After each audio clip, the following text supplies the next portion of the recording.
Du coup, Seguin, c'est votre nom. Oui. Et vous, Et votre Janine, nom c'est Dijol. Dijol. Dijol, votre... Ouais. Ok. Dijol. Et Dijol, son père, lui, c'est un vrai Camarguais.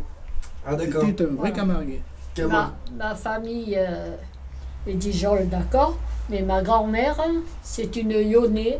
Les taureaux de combat, tout ça, c'est la famille. Alors on allait aux courses, à Fontvieille, à Château-Renard, à Mauriès. C'était une expédition avant, parce que personne n'avait de voiture. Alors quand il y avait une belle course à Mauriès ou à Château-Renard, il y avait un voisin, enfin c'était pas un voisin, mais un monsieur qui aimait les taureaux aussi, qui était paysan, qui avait une camionnette.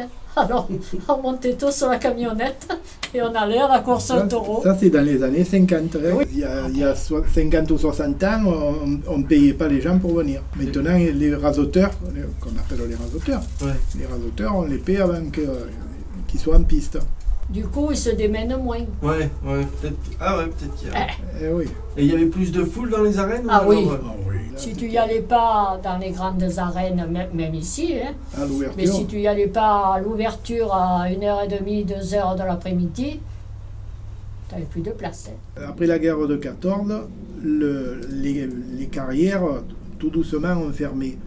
Parce qu'après, pour la reconstruction, ils ont commencé à faire du béton. Le béton armé. Moi, je suis né accidentellement au Sainte-Marie-de-la-Mer. Et vous vous êtes rencontrés, vous aviez quel âge?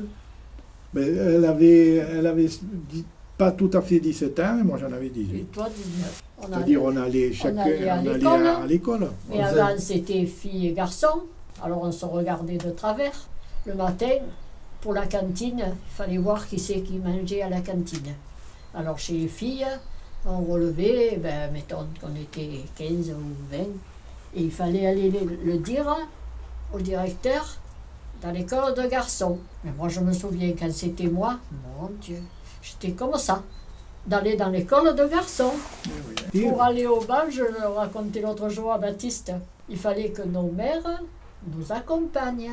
Elles restaient toute la soirée sur un banc comme ça, à nous regarder danser. Et je dis, nos mères, c'était toutes. Et puis à ce moment-là, les danses qu'il y avait, il fallait être deux. Maintenant, Ah oui, maintenant ils dansent tout maintenant, seuls. tu danses où tu veux tout seul. Tu vois, même pour les garçons, c'était strict. Moi, à partir de 16 ans, si je rentrais au café, c'est parce qu'il y avait mon grand-père. Mon grand-père a commencé à travailler quand même, il avait 9 ans. Même à 18 ans, je ne rentrais pas dans un café tout seul.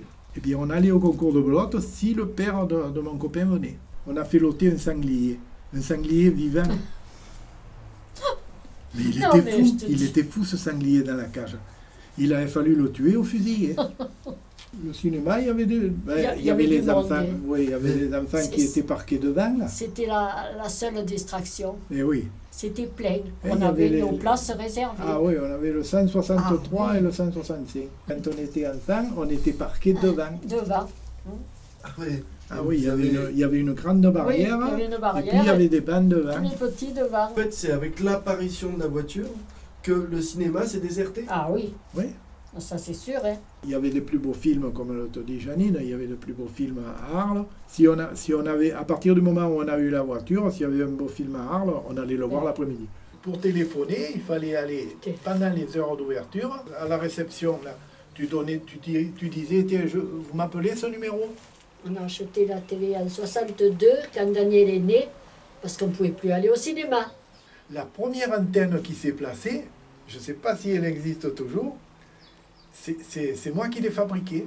Une antenne qui faisait, je crois qu'elle faisait 11 mètres de haut. Avec à l'intérieur, il y avait un tube pour l'orienter. Suivant la chaîne, il y avait deux chaînes, je crois, une ou deux chaînes. Et il y avait avec un curseur. Mon père parlait presque que provençal. Presque comme ça. Voilà. Moi aussi, mes grands-parents, ils parlaient toujours comme ça. Quand ils s'adressaient à moi, ils parlaient français. Comme nous, on ne le parlait pas, on ne l'a pas communiqué aux enfants, on l'a pas, voilà. Il n'y a pas assez de gens qui le pratiquent. Mais oui, mais parce que ça s'est perdu à notre génération. Voilà, tout à fait. On ne mangeait pas pareil. Hein. Haricots, lentilles, pois chiches, et oui, les légumes pommes secs. de terre.